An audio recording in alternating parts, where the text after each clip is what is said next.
સાબરકાંઠાના મજરા ગામમાં જૂથ અથડામણ. સાબરકાંઠાનું પ્રાંતિજ પાસેનું મજરા ગામ વર્ષોથી અહીં સંયુક્ત રીતે ભૈરવ દાદાની પૂજા અર્ચના સાથે કાળી ચૌદસ અને દિવાળી એમ 2 દિવસ ગરબા પણ રમાય છે.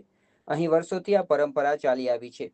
આના આયોજન બાબતે 2 દિવસ પહેલા બે સમાજ વચ્ચે થોડી ચકમક થઈ હતી, જે બાબતે ધાર્મિક કાર્યક્રમને લઈ ગામમાં બબાલ થઈ હોવાની વાત સામે આવી હતી.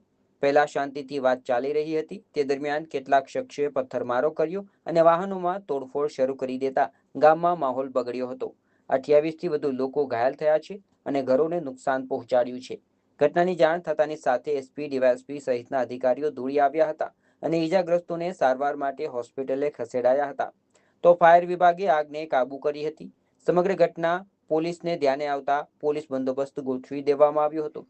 અસામાજિક તત્વોએ કાયદો હાથમાં લીધો છે એટલે પોલીસ અને અસામાજિક તત્વોએ કાયદો હાથમાં લીધો છે એટલે પોલીસ એમને છોડશે નહીં. પરંતુ એક જ ગામમાં રહેતા સમુદાયો વચ્ચે આ પ્રકારની જૂથ અથડામણ એ સમાજ અને ગામના વિકાસમાં અવરોધરૂપ છે.